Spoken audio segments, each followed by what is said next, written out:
इस वक्त जनसभा को संबोधित करे, क्या कुछ कह रहे सुनवाते हैं। रोक ही नहीं सकता है और इसीलिए आज मैं आपके बीच में आया हूं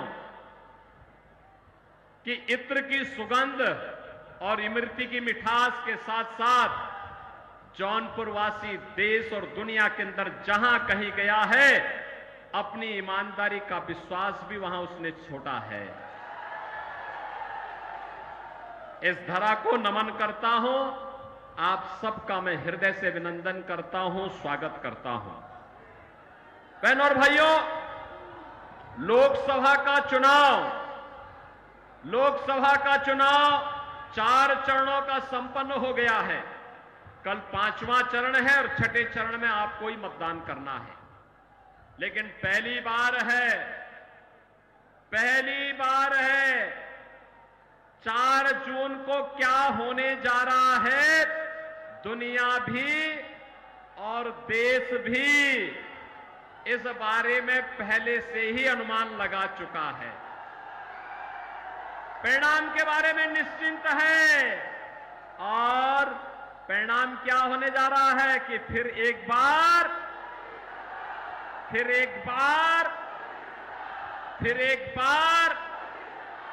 और अब की बार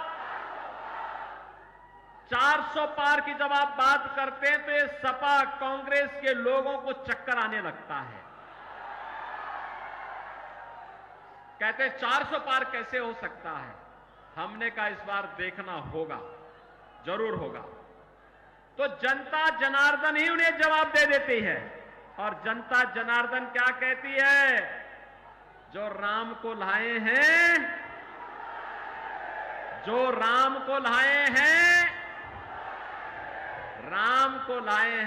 बहनों और भाइयों, भारत के इतिहास की सबसे महत्वपूर्ण घटना जो दुनिया के लिए असंभव था, जो कांग्रेस के लिए असंभव था, जो समाजवादी पार्टी के लिए असंभव था, मोदी जी ने संभव बनाया। 500 वर्षों का इंतजार समाप्त करवा करके अयोध्या में रामलला को विराजमान करवा दिया। अब मुझे बताओ, आप में से कितने लोग राम भक्त हैं? राम भक्त अपना हाथ खड़ा करो और हाथ नीचे कर लो। आप में से कितने रावण के भक्त हैं? रामद्रोही कितने हैं? कोई है क्या रामद्रोही? कोई भी अपने को रामद्रोही नहीं कहेगा, राम विरोधी नहीं कहेगा। लेकिन बहनों और भाइयों, आज भी रावण समाप्त नहीं हुआ है। कांग्रेस और समाजवादी पार्टी के रूप में उसका चिन्ह आज भी मौजूद है। आप मुझे बताओ, इनके कारनामे तो रावण जैसे ही है। आप सोचो, कांग्रेस ने अपने समय में क्या कहा राम हुए ही नहीं। इनके एक बुद्धिदाता कहते हैं, क्या कहते हैं? कहते राम का मंदिर भारत में नहीं बनना चाहिए। और समाजवादी पार्टी तो उससे भी 2 कदम आगे, राम भक्तों पर तो गोली चलाई थी और उसके बाद अब इनके महासचिव क्या कहते हैं? कहते राम मंदिर बेकार बना है।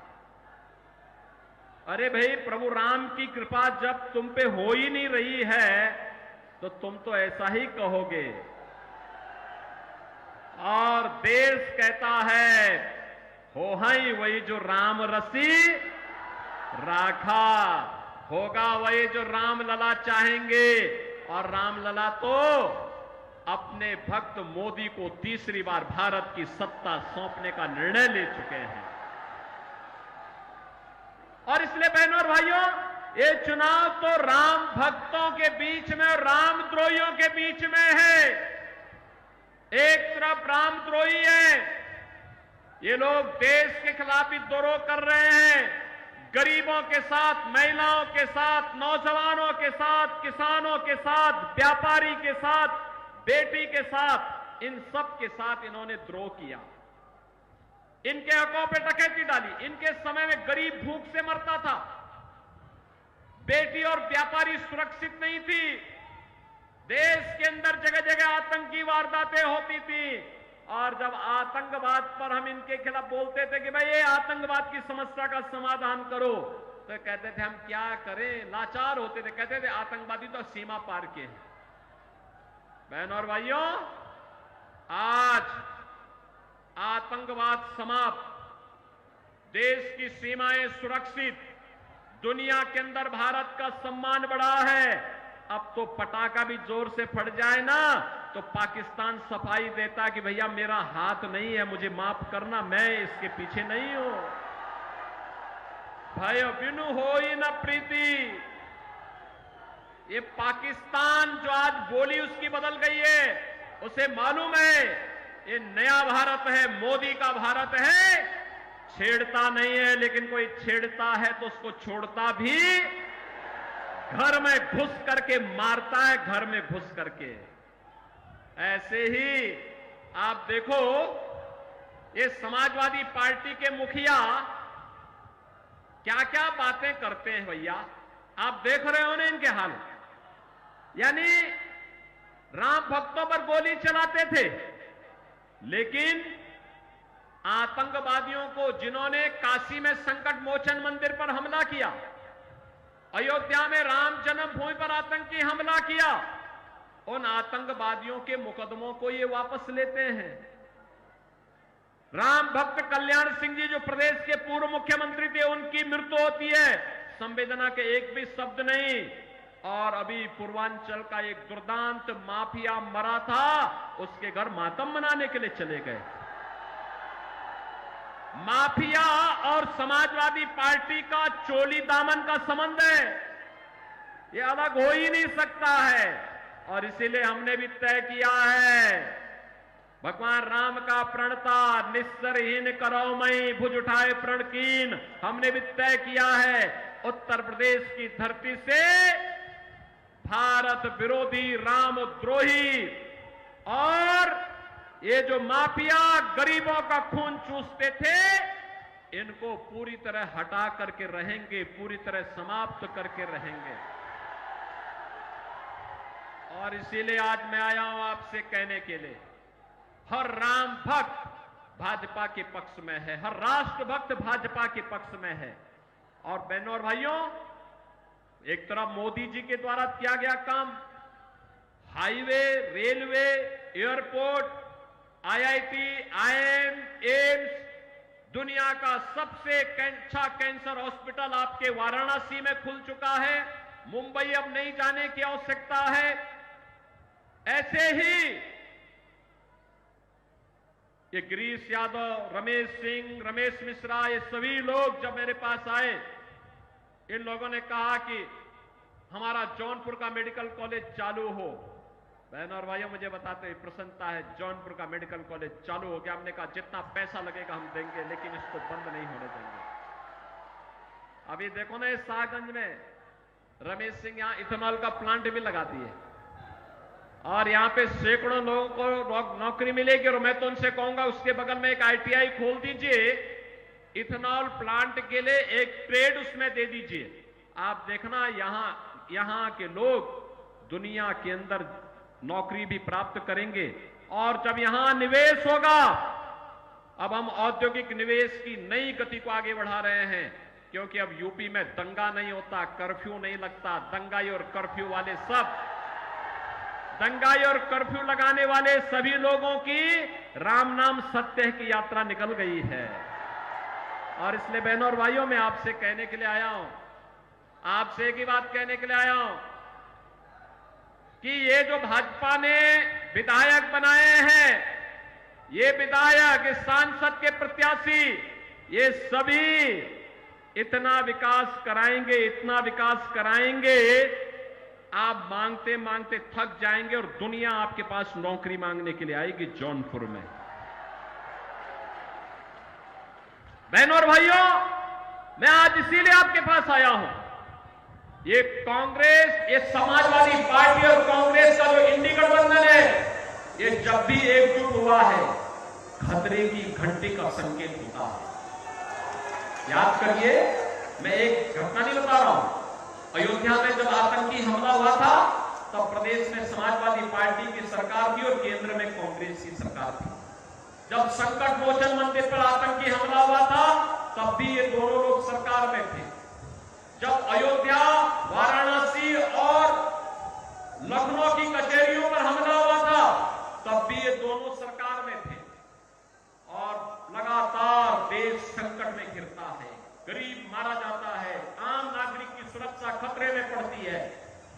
और जब भाजपा सरकार में होती है आतंकवाद का नेस्तनाबूद होता है और हर गरीब गांव, गरीब कमजोर किसान, नौजवान सबको सरकार की योजना का लाभ मिलता है। बेटी और व्यापारी सुरक्षित होती है। आपने देखा होगा। आप मुझे बताओ, समाजवादी पार्टी की सरकार में सारा राशन इनके गुंडे खा जाते थे। आज तो देश के अंदर 80 करोड़ लोग फ्री में राशन प्राप्त कर रहे हैं ना। 60 करोड़ लोगों को आयुष्मान भारत में 5 लाख रुपए का कार्ड दिया जा चुका है हर वर्ष। और एक व्यवस्था और कर दी गई, यहां पे हमारा विधायक, पूर्व विधायक, सांसद, पूर्व सांसद या कोई पदाधिकारी या पीड़ित भी अगर एक पत्र मुझे लिख देता है कि मैं बीमार हूं, उपचार की व्यवस्था नहीं हो पा रही है, पैसा उपचार में ज्यादा खर्च हो रहा है, मैं कहता हूं एस्टीमेट भेजो। डीएम से कहता हूं तीसरे दिन आप इसकी रिपोर्ट भेज दीजिए और उसके अकाउंट में सीधे पैसा भेज देते हैं। इनके समय में दम तोड़ के, गरीब दम तोड़ के तड़प तड़प के मर जाता था। कोई पुरसा हल नहीं था, कोई पुरसा हल नहीं था। 12 करोड़ किसान सम्मान निधि का लाभ प्राप्त कर रहे हैं। 12 करोड़ गरीबों के घर में शौचालय बन गए हैं। 10 करोड़ गरीबों के घर में रसोई गैस का सिलेंडर पहुंच गया है। और हमने तो व्यवस्था की है, दाल ही नहीं तड़के वाली दाल देंगे।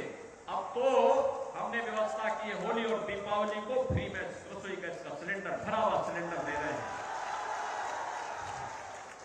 4 करोड़ गरीबों के मकान बन गए और मोदी जी ने घोषणा की है 70 वर्ष से ऊपर के जितने भी गरीब होंगे, जितने भी बुजुर्ग होंगे, जो भी होगा बुजुर्ग, उसको हर वर्ष 5 लाख रुपए स्वास्थ्य बीमा का मिलेगा, स्वास्थ्य के लिए फ्री में उपचार। और बाकी जितने गरीब मकान के लिए बचे होंगे, अभी से सूची तैयार करिए, सबको एक एक मकान मिलेगा। नल भी है, हर घर में नल भी है और नल में जल भी आ रहा है। इसकी व्यवस्था भी पुख्ता कर दी गई है। और इसलिए बहनों और भाइयों, हम सब आपके बीच आए हैं। ये कांग्रेस और समाजवादी पार्टी एक खतरनाक मंशा से आपके बीच आई है। इनकी खतरनाक मंशा सुने क्या आप? क्या ये है सबसे पहले इनकी, अब देखो ये नारे लगाते थे, झूठ बोलते हैं बहुत, जनता इनके असलियत जान चुकी है, बार बार ठुकरा चुकी है, बार बार हरा चुके, 14, 17, 19, 22 बार बार जनता जनार्दन को जवाब दे चुकी है। और अब तो एक खतरनाक मंशा के साथ ये लोग आए हैं। खतरनाक मंशा क्या है इसका? ये लोग राहुल गांधी से जब पूछा गया कि गरीबी के लिए क्या करेंगे, तो कहते हैं, राहुल गांधी क्या कहते हैं? कहते हैं गरीब में एक झटके में गरीबी हटा दूंगा। कहा कैसे? कहा कि हर व्यक्ति की संपत्ति का सर्वे कराऊंगा। और संपत्ति का सर्वे करा के क्या करेंगे? उसने कहा कि उनके पूर्वजों के द्वारा जो संपत्ति मिली होगी, खेत खलिहान, आपका घर, जेवर, पैसा, उसमें से आधा हम लोग ले लेंगे। आधा लेकर के फिर कांग्रेस और समाजवादी पार्टी के गुंडे उसको हड़पेंगे। बहनों और भाइयों, औरंगजेब की आत्मा घुस गई है ये समाजवादी पार्टी और कांग्रेस के लोगों के लिए। कोई मुसलमान भी अपने पुत्र का नाम औरंगजेब नहीं रखता है। मुगल सल्तनत का सबसे क्रूर बादशाह था औरंगजेब। और इतना क्रूर था, पहले अपने भाई की हत्या किया और फिर अपने बाप को ही कैद में डाल दिया। अब ये तो इन्हीं लोगों का इतिहास होगा। लेकिन भारतीय जनता पार्टी अब औरंगजेब की आत्मा को जीवित नहीं होने देगी। वो दफन की जा चुकी है, दोबारा उसको जीवित नहीं होने देगी। ये जजिया कर जो लगाना चाहते हैं, विरासत टैक्स के आधार पर आपकी संपत्ति को हड़पना चाहते हैं, इसको नहीं हड़पने देंगे। एक दूसरा, अनुसूचित जाति, जनजाति और पिछड़ी जाति के आरक्षण के लिए सेंध बनाना चाहते हैं। कांग्रेस ने और समाजवादी पार्टी जब इन्हें समर्थन कर रही थी, तब इन्होंने शरारत की थी, भाजपा ने विरोध किया। कर्नाटका में इनकी सरकार है, आंध्र में जब इनकी सरकार थी, तब भी इन्होंने वहां पर पिछड़ी जाति के आरक्षण का अधिकार मुसलमानों को दे दिया। क्या आप ये स्वीकार करेंगे? क्या ये स्वीकार करेंगे? क्या बहनों और भाइयों, कतई नहीं। बाबा साहब भीमराव अंबेडकर ने कहा था कि धार्मिक आधार पर आरक्षण भारत के विभाजन की नींव पैदा किया था। हम दोबारा धार्मिक आधार पर आरक्षण नहीं होने देंगे। अनुसूचित जाति, जनजाति और पिछड़ी जाति को मिलने वाला आरक्षण मिलेगा, महिलाओं को मिलने वाला आरक्षण मिलेगा। लेकिन कोई मुसलमान ये चाहता है कि मुस्लिम होने के कारण उसको आरक्षण मिले, कभी नहीं मिलेगा, कभी नहीं मिलेगा।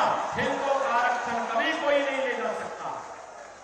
और इसलिए आज मैं आपके पास आया हूं आपसे कहने के लिए, भारतीय जनता पार्टी ने कृपा शंकर जी को आपको बीच में उतारा है। नाम ही कृपा शंकर है। आपकी कृपा हो जाएगी तो शंकर की कृपा स्वयं ही जौनपुर में हो जाएगी। सहमत है ना? सभी लोग सहमत है ना? सपोर्ट करेंगे? कृपा शंकर जी को भारी बहुमत से विजयी बना के भेजेंगे। देखो, इनके पास लंबा अनुभव है, इनकी बहुत लंबी पहुंच भी है, और ये जौनपुर को मुंबई जैसा चमका देंगे। और इसीलिए मैं आपके पास कहने के लिए आया हूं, अरे इनको तो हम लोग लेके आए हैं यहां पर कि जौनपुर की भी किस्मत खुलनी चाहिए। हमारा जौनपुर जो पहले इत्र और इमरती के लिए विख्यात था, अपनी ईमानदारी के लिए विख्यात था, देश के कई वैज्ञानिक इस हमारे जौनपुर ने दिए हैं। आखिर इस जौनपुर के